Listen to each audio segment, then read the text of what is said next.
Assalamualaikum warahmatullahi taala wabarakatuh. Waalaikumsalam warahmatullahi wabarakatuh. Khabar semua? Alhamdulillah. Kaifa halukum jami'an? Alhamdulillah bil khair. Alhamdulillah.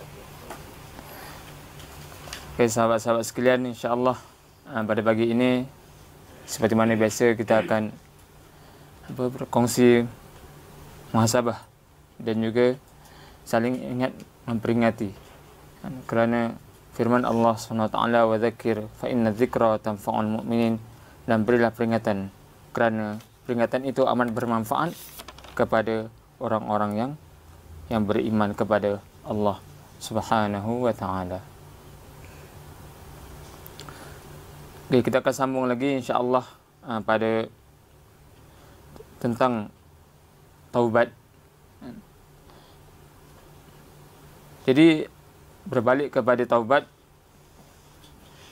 antara perkara yang menyebabkan seorang itu membiasakan diri dengan bertaubat adalah apabila dia mengingati maut, mengingati kematian.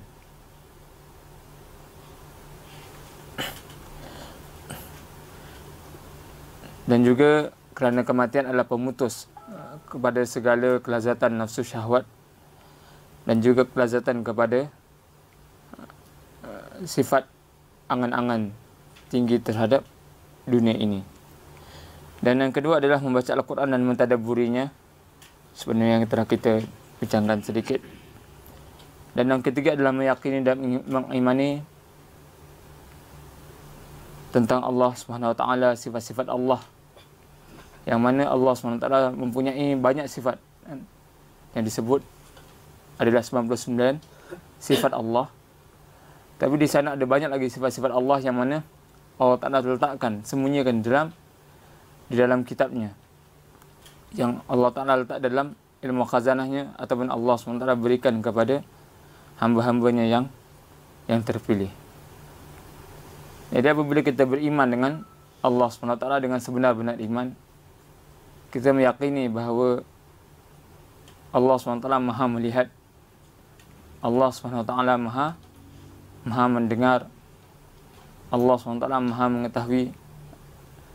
Bukan sekadar kita berbahas adakah Allah SWT maha melihat, maha mendengar, tapi kita mengimani, meyakini, menghayati, mentadabburi bahawa Allah SWT bersifat dengan sifat-sifat sedemikian, nescaya kita akan takut untuk berbuat dosa, dan seterusnya kita akan sering bertaubat kepada Allah Subhanahu wa taala. Dan yang keempatnya adalah berkawan, bersohbah, bersahabat dengan orang-orang yang alim lagi saleh. Kerana al-mar'u ala dini khalilihi, dalam satu mafhum hadis, iaitu seseorang itu mengikut agama kawannya. Dalam hadis yang masyhur daripada Sahih Muslim beritahu perumpamaan orang mukmin dengan orang mukmin yang lain di sudut kawannya adalah seperti mana seorang yang berkawan dengan penjual minyak wangi dan juga penjual tukang besi. Maksudnya apabila dia berkawan dengan penjual minyak wangi, maka walaupun dia tidak dapat wangian, dia tidak membeli wangian tersebut, maka tetap juga dia akan merasai kesan-kesan daripada wangian-wangian tersebut. Dan apabila dia berkawan dengan tukang besi, walaupun dia tidak terlibat, dia tidak mengotori tangannya dengan besi-besi daripada habuk-habuk besi tersebut, tetapi kesan dia, bau dia yang tidak disukai itu sedikit sebanyak akan terkena kepada dirinya sendiri. Dan juga dalam hadis Nabi sallallahu alaihi wasallam tentang kepentingan berkawan, bersuhbah dengan orang saleh ni, dalam satu hadis mafhumnya, yang mana zaman dahulu seorang telah membunuh sebanyak 99 orang. Maka dia telah berjumpa dengan seorang abid. Maka abid itu orang yang banyak amal ibadah. Dia adalah abid dan dia bukan seorang yang alim. Dia seorang abid itu seorang yang banyak amal ibadahnya. Dan dia menceritakan bahawa perasaan dia ingin bertaubat kepada abid tersebut. Maka Habib tersebut beritahu apa? Oleh kerana kamu ni telah membunuh 99 orang, kamu tak ada can nak bertaubat. Kamu tak ada peluang langsung untuk bertaubat. Maka lantas pembunuh tersebut, oleh kerana dia telah membunuh 99 orang, untuk bunuh seorang lagi tak ada masalah bagi dia. Maka dia bunuh terus Habib tersebut kerana dia marah. Dan dia bunuh. Dan kemudian dia telah berjumpa dengan seorang yang alim. Seorang yang alim iaitu seorang yang mengetahui, yang pakar dalam ilmu agama. Dan dia menceritakan tentang kisah dia, iaitu dia ingin bertaubat daripada membunuh sebanyak 100 orang. Dia telah membunuh sebanyak 100 orang dan dia ingin bertaubat. Maka apa yang orang alim ni beritahu? Kamu pergilah ke satu kampung, satu tempat yang mana di sana ramai orang-orang saleh. Ramai orang-orang saleh. Maka insya-Allah apabila kamu pergi ke sana, kamu bermujalasah dengan mereka, kamu duduk dengan mereka, bersahabat, berkawan dengan mereka, dan akhirnya kamu menyembah Allah di sana. Maksudnya kamu duduk di sana sehingga akhir hayat kamu dan jangan kamu keluar. Maka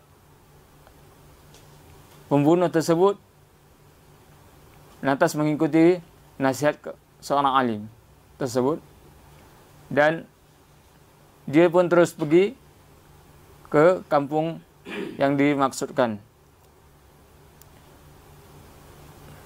Dalam keadaan dia niat bertaubat dengan sebenar-benar taubat kepada Allah Subhanahu wa taala. Dan apabila dia berjalan, dia musafir ke kampung tersebut,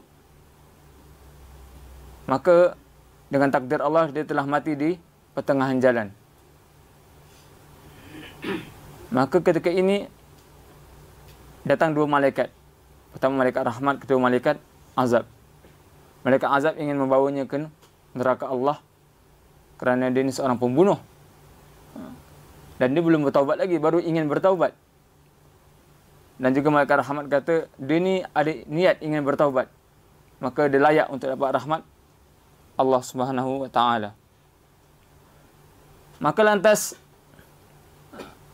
akhirnya malaikat tersebut bertelingkah sama mereka, adakah dia layak untuk masuk ke syurga Allah dan rahmat Allah ataupun diazab olehnya. Maka akhirnya Allah SWT menyuruh mereka mengukur jarak perjalanan di antara tempat dia dengan tempat hijrah dia, iaitu tempat orang saleh tersebut, dan juga tempat maksiat dia tersebut. Maka apabila diukur, maka jaraknya dengan tempat orang saleh tersebut adalah dekat kadar sejengkal. Kadar sejengkal je dekatnya. Maksudnya dia lebih hampir kepada tempat yang dia nak hijrah tu, lebih dekat kadarnya sejengkal berbanding tempat yang dia telah tinggalkan. Maka akhirnya Allah Ta'ala memutuskan untuk dia dimasukkan ke dalam rahmat Allah kerana dia ingin bertaubat, kerana dia ingin bersuhbah, bermujalasah, bersahabat dengan orang-orang yang saleh. Begitu besarnya rahmat Allah, begitu besarnya kasih sayang Allah kepada kita para hambanya. Dan akhirnya adalah membaca kisah-kisah para salafus saleh. Ini penting sebenarnya. Apabila kita membandingkan amalan kita mungkin dengan amalan rakan sebaya kita, mungkin kita akan rasa kita dah mencukupi amalan kita. Mungkin kita akan merasakan dosa kita tidaklah sedahsyat mana dosa-dosa sahabat-sahabat kita. Tetapi apabila kita membaca kisah-kisah para salafus saleh tentang amal ibadah mereka, tentang ketakutan mereka kepada Allah Subhanahu wa taala, tentang ketakwaan mereka kepada Allah, tentang jaganya mereka daripada makanan syubhah, makanan yang sama-samar, daripada pakaian yang harta yang daripada datang yang sama-samar, daripada benda yang benar syubhat ini, maka kita akan merasa insaf. Kita akan merasa betapa jauhnya kedenya kita dengan para sahabat, dengan para salafus saleh yang terdahulu. Para salafus saleh ini adalah golongan yang hidup 3 kurun terawal, yang mana mereka daripada golongan orang-orang yang saleh, dipanggil salafus saleh. Nisbah kepada 3 kurun terawal, itu sejak dari zaman Nabi sampai kepada 300 tahun dikatakan terawal itu adalah kurun panggil kurun salaf.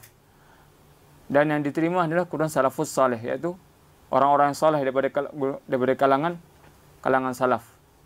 Dan mereka inilah wajar untuk kita baca-baca kisah-kisah mereka, supaya kita bertambah takut kita, bertambah takwa kita, bertambah cinta kita, bertambah jauh kita daripada dosa dan maksiat, bertambah jauh kita daripada hasutan nafsu dan syaitan, bertambah jauh kita daripada golongan yang ingin mengajak kita ke arah maksiat, dan juga mendekatkan diri kita kepada Allah Subhanahu wa taala.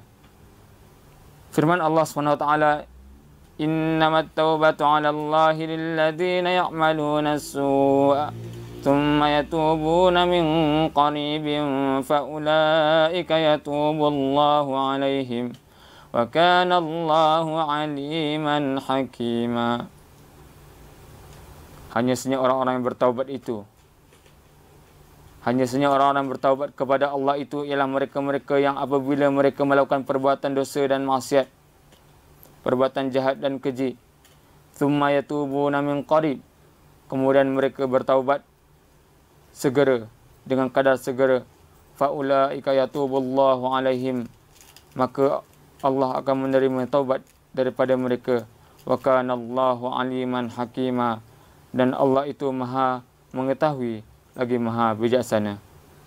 Walaisatit taubatu lilladzina ya'maluna as-sayyi'at hatta idza hadara ahadahumul maut qala inni tubtul ana walalladzina yamutuna wa hum kuffar ulaika atadna lahum azaban alima.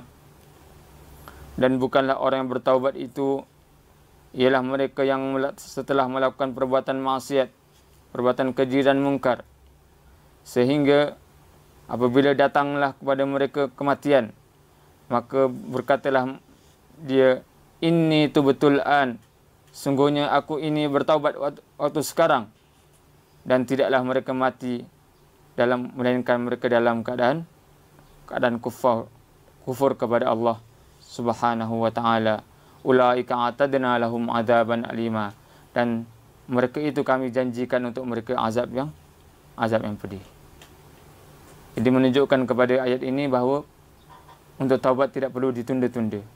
Dan apabila taubat, apabila roh telah sampai ke kerongkong, ke halqum, maka ketika itu taubat tidak diterima sama sekali. Apabila hijab telah terbuka, apabila alam akhirat telah dilihat, apabila alam syurga dan neraka telah terbentang di hadapan mata, maka ketika itu taubat tidak berguna sama sekali. Tidak akan diterima taubat seorang dalam keadaan tersebut. Dan apabila kita telah menyesal pada taubat, kita mestilah berazam, kita mestilah stop, kita mestilah berhenti daripada perbuatan maksiat tersebut on the spot, segera. Jikalau kita melakukan perbuatan maksiat tersebut, apabila kita ingin bertaubat, setelah kita menyesal, kita mestilah stop. Kita mestilah berhenti daripada melakukan perbuatan tersebut secara sekaligus. Kita terus tinggalkan. Dan juga kita berazam dengan bersungguh-sungguh untuk tidak mengulangi perbuatan maksiat tersebut. Dan akhirnya, jikalau perbuatan tersebut berkait dengan hak anak Adam, seperti mana kita menzalimi manusia lain, kita menipu, kita berdusta, kita mengumpat, kita menghibah, kita berbuat jahat kepada manusia yang lain, maka kita hendaklah mengembalikan hak orang-orang yang dizalimi tersebut kepada yang berhak. Tetapi sekiranya taubat kita hanya kepada Allah, dosa kita hanya kepada Allah SWT semata-mata, maka cukuplah dengan 3 syarat ini, iaitu selain daripada menyesal, mestilah kita stop perbuatan tersebut, dan yang ketiga adalah berazam untuk tidak mengulangi perbuatan tersebut.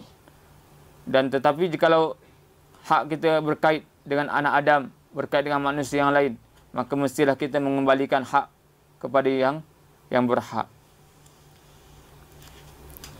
Jadi insya-Allah besok kita akan sambung kepada apabila kita mengatakan tentang masalah taubat, maka tidak lain tidak bukan dia akan berkait dengan dosa. Dan insya-Allah besok kita akan sambung tentang dosa, tentang bahayanya dosa ini sama ada dosa kecil maupun dosa besar, supaya kita menjadikan kita muhasabah diri dan menjadikan kepada kita untuk lebih dekat kepada Allah Subhanahu wa taala.